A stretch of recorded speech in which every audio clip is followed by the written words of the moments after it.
مولانا صاحب کی یہ تقریر سنیے۔ اس تقریر میں آپ سے گزاری جائے کہ اتنا ایموشنل واقعہ آج تک کبھی مولانا صاحب نے بتایا ہی نہیں جتنا ایموشنل واقعہ ایک ایک کر کے تم سب مدینے کی طرف چلے آؤ۔ مکے کے جو مسلمان اسلام لا چکے تھے ان کو مکے سے مدینہ آنے کا پاور، مدینے آنے کا آرڈر دیا جا چکا تھا۔ صہیب الرومی کو بھی اب مکہ چھوڑ کر مدینہ جانا پڑا۔ میرے بھائیوں آؤ، میں تمہیں جس طرف لے جانا چاہتا ہوں وہ منظر میں تمہیں دکھلاتا ہوں۔ صہیب رومی اپنی دولت، اپنا کمایا ہوا مال لے کر بوریے بستر میں باندھ کر تھیلی میں لپیٹ کر جب مکے سے مدینہ کی طرف جانے لگے، یہ سوچ کر کہ اس دولت کو ہم مدینے میں جا کر جناب محمد رسول اللہ پر خرچ کریں گے، اس دولت کو ہم جناب محمد رسول اللہ پر لٹائیں گے، اس دولت کو جا کر ہم اسلام پہ خرچ کریں گے، وہاں کے صحابہ پہ ہم خرچ کریں گے۔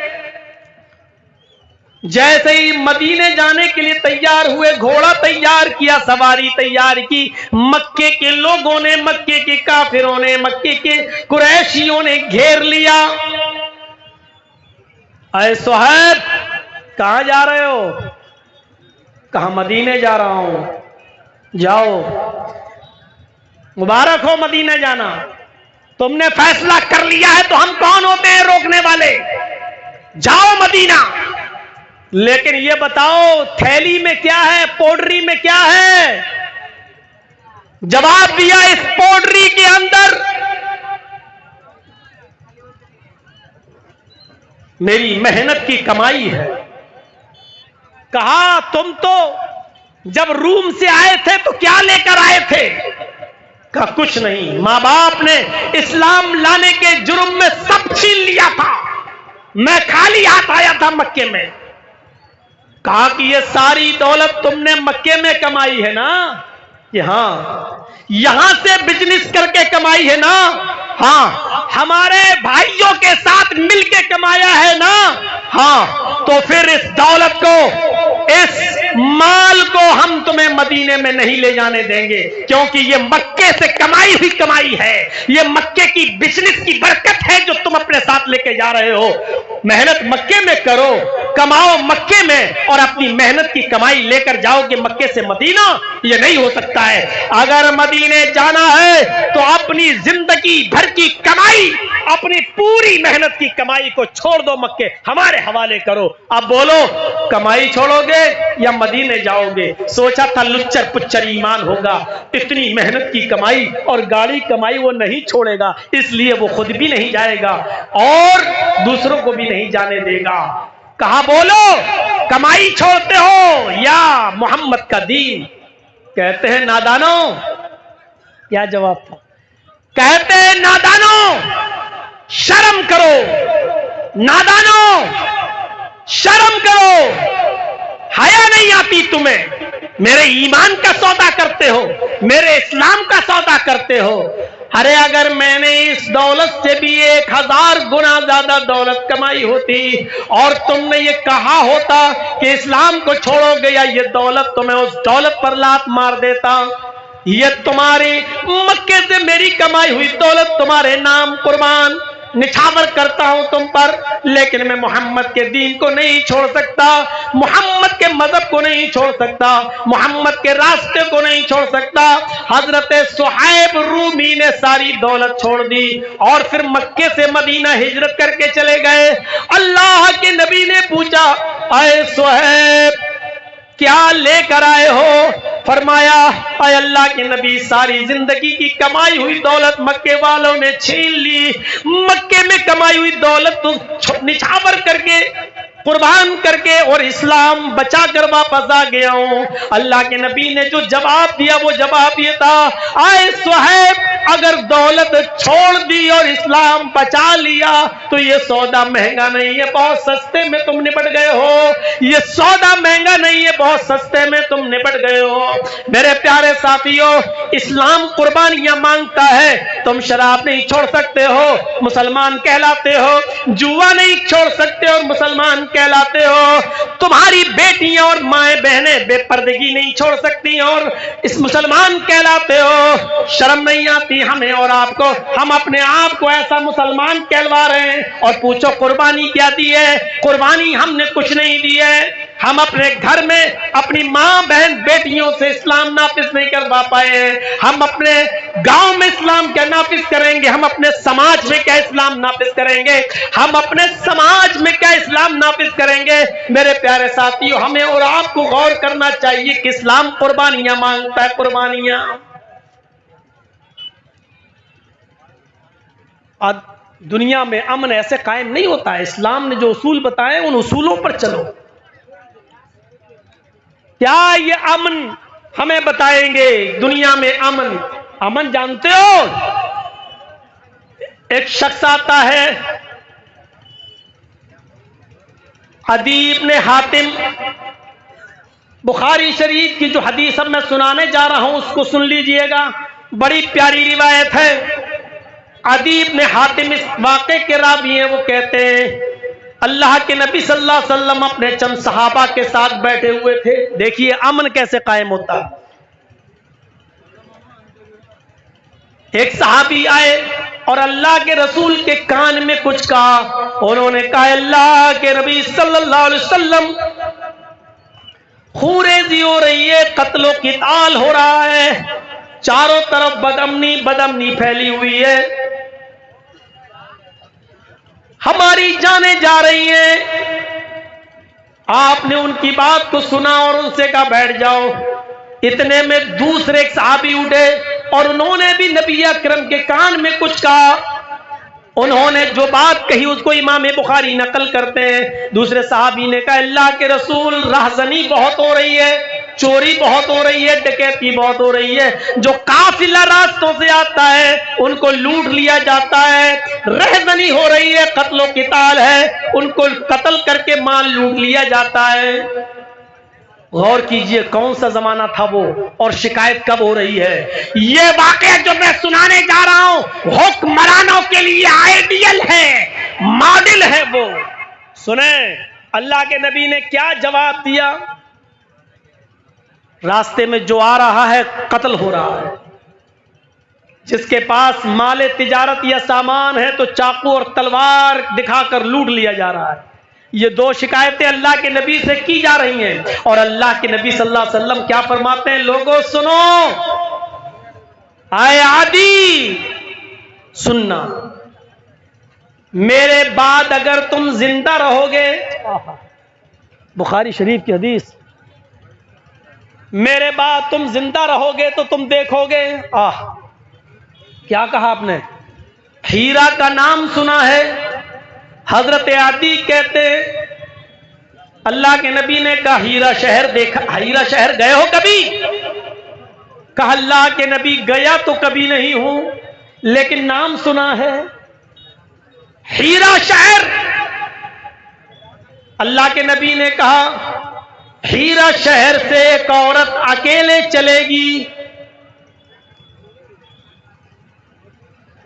ظلم کرنے والے حکمراں اور لیڈر سنیں، انسانوں کے خون کو گاجر اور مولی کی طرح ان کے جسموں کو کاٹنے والے لیڈر اور حکمراں سنیں، اور عدل اور انصاف اور امن و امان کیسے قائم ہوتا ہے سیکھیں جناب محمد رسول اللہ صلی اللہ علیہ وسلم سے. ایک عورت ہیرا شہر سے اکیلی چلے گی اور مکے تک آئے گی، اس کے ساتھ کوئی نہیں ہوگا، وہ اکیلے آئے گی، وہ مکہ شہر میں آئے گی، خانہ کعبہ کا طواف کرے گی، صفا مروہ کی سعی کرے گی، خانہ کعبہ کا طواف کرے گی، صفا مروہ کی سعی کرے گی اور سیدھے اپنی سواری پر بیٹھ کر ہیرا شہر واپس چلی جائے گی. اس کو کوئی ہاتھ لگانے والا نہیں ہوگا، اس کو کوئی چھونے والا نہیں ہوگا، اس کو کوئی ٹچ کرنے والا نہیں ہوگا، اس کی عزت و آبرو پر کوئی حملہ کرنے والا نہیں ہوگا. یہ اللہ کے نبی کب کہہ رہے ہیں؟ جب لوگوں کی گردنیں کاٹی جا رہی ہیں، عورتوں کی عزت و آبرو کی حفاظت نہیں ہے، کہ ایک عورت کو تم دیکھو گے ہیرا شہر سے اکیلے چلے گی، مکے میں آئے گی، طواف کرے گی، صفا مروہ کے چکر لگائے گی اور اپنی سواری پر بیٹھ کر ہیرا چلی جائے گی، کوئی بھی شخص اس کو ٹچ کرنے والا نہیں ہوگا۔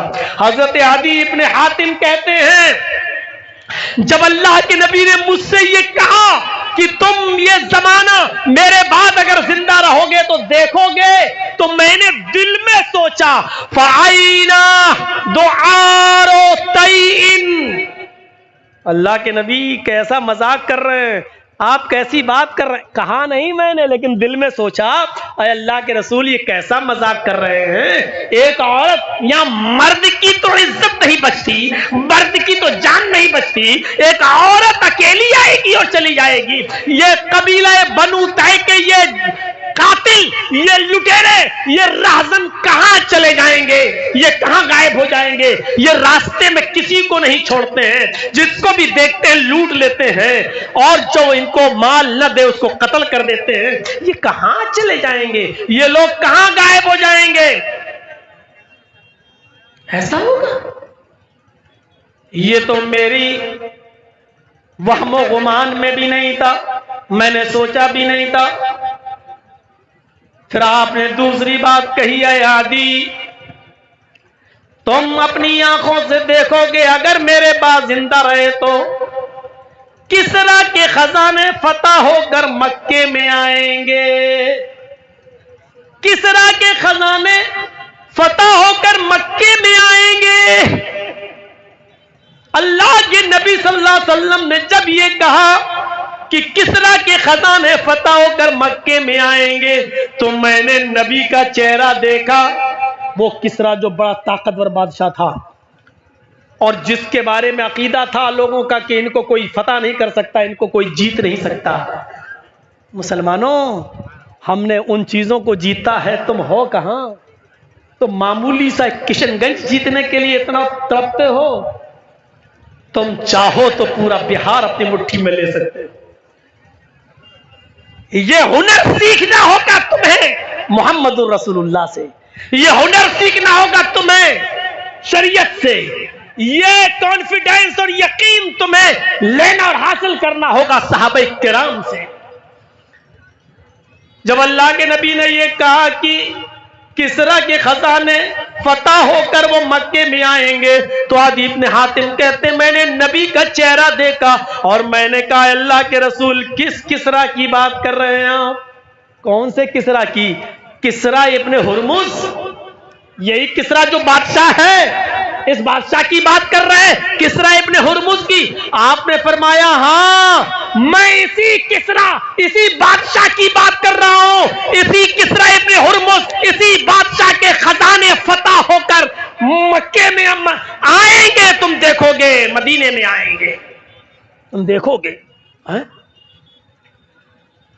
اور تیسری بات پھر فرمائی اے عدی اگر میرے بعد تم زندہ رہے تو تم دیکھو گے کہ لوگ اپنی مٹھی میں سونا اور چاندی بھر بھر کر نکلیں گے، لوگوں کو صدقہ کریں گے، لوگوں کو زکات دینا چاہیں گے، خیرات کرنا چاہیں گے، لوگوں کو غریبوں کو سونا اور چاندی بانٹیں گے، لیکن کوئی سونا لینے والا نہ ہوگا، کوئی چاندی لینے والا نہ ہوگا۔